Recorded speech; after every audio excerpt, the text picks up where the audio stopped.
Bonjour à tous, j'espère que vous allez bien. Nous allons voir ensemble comment faire ce beau bouquet à la spatule. Donc le but c'est d'utiliser des techniques simples et rapides. Dans un premier temps, je commence par faire le fond en vaporisant un petit peu d'eau et en utilisant de la peinture pure sur un pinceau large. Ça va donner des effets assez intéressants. Je mettrai les couleurs dans la description de la vidéo. Donc j'utilise une couleur neutre ainsi que deux couleurs plus vives comme ce beau bleu et ce beau rose que je garde sur ma palette pour plus tard également.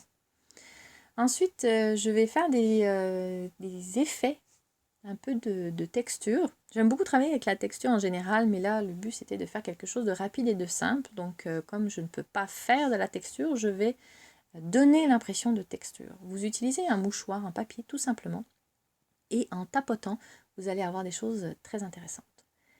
Le bout de votre pinceau également, en grattant la peinture, vous pouvez faire des lignes, ça va donner un peu de charisme à votre fond. C'est des choses très intéressantes. Moi j'aime beaucoup travailler en grattant ou en tapotant un mouchoir, tout ce qui est possible. Les doigts aussi bien sûr, ça va radoucir certains endroits. Donc n'hésitez pas à utiliser ces techniques comme vous le sentez. J'ai gardé le centre libre pour le bouquet. Je me suis par contre rendu compte, on le voit un petit peu, que j'ai pas vraiment fait le vase au centre. J'avais fait un petit contour au crayon pour le vase, donc je vais simplement y remédier en rajoutant un petit peu de peinture à cet endroit-là et en recréant mes petits effets de texture à cet endroit pour redonner une uniformité, une cohérence, pas qu'on voit le rajout. En peinture, en fait, on peut souvent faire des oublis ou se tromper, c'est pas grave, c'est quand même assez facile de rattraper, contrairement à ce qu'on pense. Au début, j'avais vraiment peur, mais maintenant, je sais que c'est pas grave, je peux y aller franchement, et puis après, plus tard, je peux modifier. Je commence à faire le vase avec la couleur terre rouge. Dans un premier temps, je remplis la couleur, et ensuite, vous voyez, je donne du volume en mettant des coups de pinceau dans le sens de la forme, c'est-à-dire des formes arrondies. C'est comme si ça allait tout seul définir le volume du vase.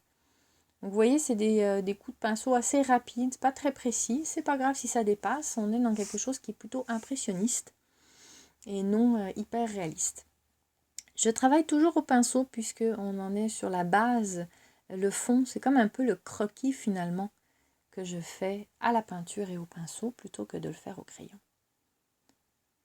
Même concept pour les feuilles. J'utilise un verre oxyde de chrome, il me semble, mais regardez bien dans la description de la vidéo, je mettrai les couleurs exactes.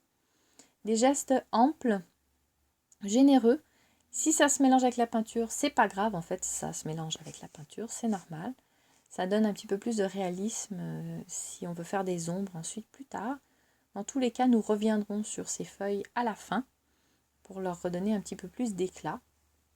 Pour l'instant, c'est vraiment juste pour les définir et savoir où elles sont.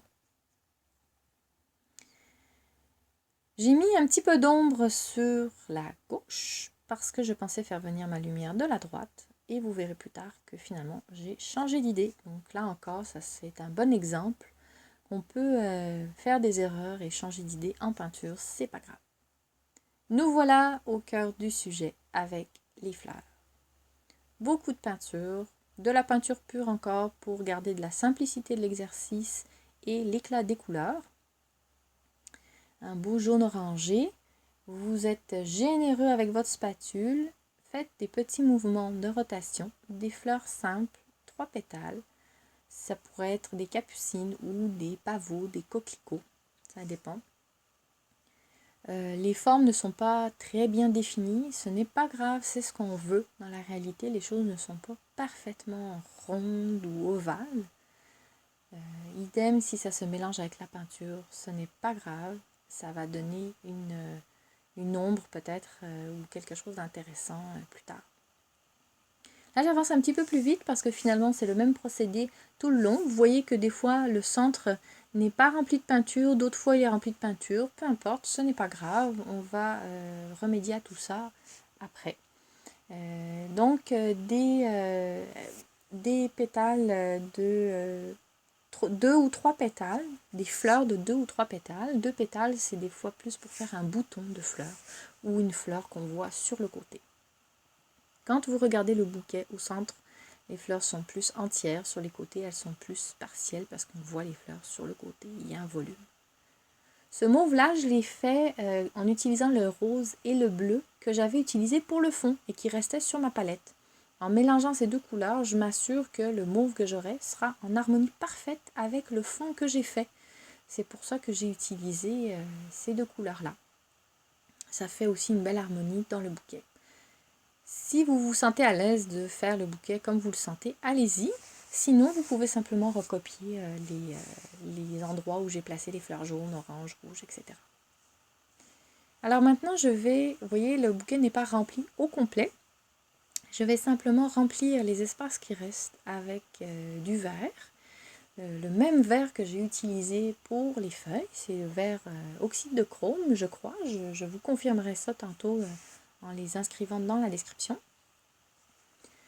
Là encore, si les couleurs se mélangent, ce n'est pas grave, c'est même intéressant. Dans la vie, il n'y a jamais des couleurs pures. Les ombres sont toujours colorées par les couleurs qui sont à côté. Donc une ombre, s'il y a une fleur jaune à côté, une ombre va être légèrement teintée de jaune. S'il y a une fleur rouge, elle va être légèrement teintée de rouge. Donc ne soyons pas perfectionnistes et laissons les couleurs se mélanger. On aime ça. Je redéfinis un petit peu les feuilles, puisqu'entre-temps ça a pu sécher un peu. Et là maintenant j'en suis à la phase où je regarde, je prends un peu de recul pour voir qu'est-ce que je voudrais rajouter à mon bouquet. Est-il assez rond, pas assez rond? Est-ce que je remets des petites feuilles, des petites fleurs? Ça c'est chacun qui s'amuse comme il le souhaite.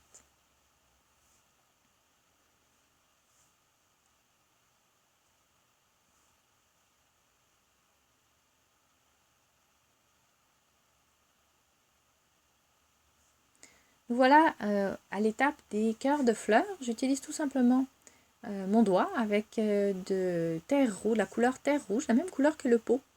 Et je viens tapoter le centre des fleurs.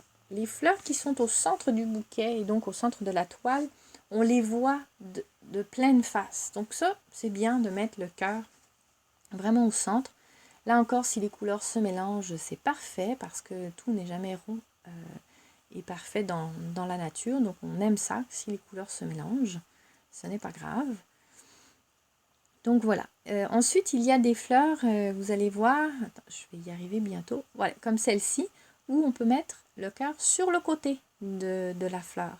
Donc quand on met le cœur un peu plus sur le côté, on donne l'impression que la fleur est cachée en partie par une autre fleur en avant. Donc ça, c'est intéressant. C'est très simple à faire finalement. Au lieu de mettre ça au centre, comme ici, vous voyez, on met ça sur le côté. Et on donne l'impression que la fleur est en arrière-plan, tout simplement. Donc vous alternez. Idéalement, les fleurs qui sont sur le bord du bouquet, on n'en voit pas le cœur puisqu'elles sont sur le côté et donc le cœur de la fleur est caché. Donc restez avec les fleurs plus au centre du bouquet pour mettre les cœurs. La base du bouquet est assez avancée. On arrive au point où il faut rajouter de la lumière et de l'ombre. Donc je commence par la lumière, beaucoup de blanc dans ma palette.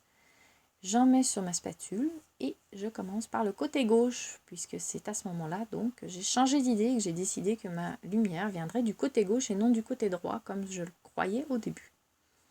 Donc je prends les fleurs de gauche et sur la gauche des fleurs de gauche, en haut et à gauche, je mets de la peinture blanche le plus pure possible. Je ne veux pas que ça se mélange trop. Au fur et à mesure que je vais aller vers le centre du bouquet, je vais continuer à mettre de la lumière sur la gauche des fleurs, mais je vais laisser les couleurs se mélanger un petit peu plus, que le blanc soit moins pur. Mon blanc pur, je veux vraiment qu'il se retrouve sur la gauche de mon bouquet. Donc au fur et à mesure que vous rentrez dans le bouquet ou que vous descendez dans le bouquet, le blanc peut se diluer légèrement. Il n'y a pas de problème avec ça. C'est même ce qu'on veut, c'est intéressant. Je rajoute un petit peu de lumière également sur les feuilles et le vert également puisque j'avais travaillé ces feuilles pour l'instant au pinceau seulement. Donc rajouter de la peinture avec la spatule, ça donne énormément de texture et de corps à l'objet. Un peu de lumière sur le pot. Vous voyez que quand je place la lumière sur le pot, je fais ça avec des gestes généreux et non précis. Si je passe par-dessus les feuilles, ce n'est pas grave, je les referai après. Donc là, bien sûr, je me suis rendu compte que j'avais mis ma lumière, mon ombre de peau du mauvais côté. Donc je corrige un petit peu de blanc le côté où il y a de la lumière, un petit peu de noir et de terre rouge pour remarquer les limites du pot et pour l'ombre également que j'ai faite sur la droite rapidement tantôt. Là encore, je repasse sur les feuilles, ce n'est pas grave, je les redéfinirai mieux ensuite. Donc voilà, je remets un petit peu de rose sur le fond pour lui redonner de sa personnalité. Je rajoute un petit peu de noir, mais là encore, je suis sur une peinture qui n'est pas complètement sèche, donc mon noir ne sera jamais pur, même si sur mon pinceau au départ, quand je le rajoute, il est pur, ça va se mélanger avec le reste. Là, je fais les feuilles, les ombres des feuilles sur le pot. Donc, pareil, un petit peu de noir qui va se mélanger avec la terre rouge. Vous pouvez même aider le mélange comme je l'ai fait avec le doigt. Et je rajoute ensuite le vert pour aider la feuille à être un petit peu mieux définie. Bien sûr, je vais également rajouter sur ces feuilles une touche de blanc sur la gauche pour permettre à la lumière de venir se poser comme il se doit. Vous remarquerez bien sûr qu'à chaque fois mes gestes sont quand même assez amples. Je ne suis pas dans la précision, on est vraiment dans quelque chose qui s'approche de l'impressionnisme. Donc on n'est pas dans le surréalisme. Pour le noir, pour l'ombre, j'en mets sur la droite en bas et à droite du bouquet. Je veux que ça se mélange avec la peinture parce que je ne veux pas que mon noir soit pur comme pour le pot. C'est ça qui est intéressant parce qu'on dit toujours ne jamais utiliser du noir pur en peinture. Moi j'en utilise mais finalement il se mélange toujours avec mes couleurs donc ce n'est pas du noir pur. Voilà, là je regarde la forme de mon bouquet, si cela me convient ou pas. Et je me rends compte que ça ne me convient pas et que je veux rajouter un petit peu de folie là-dedans. Alors j'opte pour des petites fleurs comme des corbeilles d'argent. Là je fais quelques petits points de corbeille d'argent puis je me rends compte qu'il faut faire une tige quand même. Hein. Donc voilà, vous voyez à quel point c'est très intuitif. On n'est pas obligé de tout prévoir d'avance. Je rajoute des petites tiges et des petites boules de fleurs.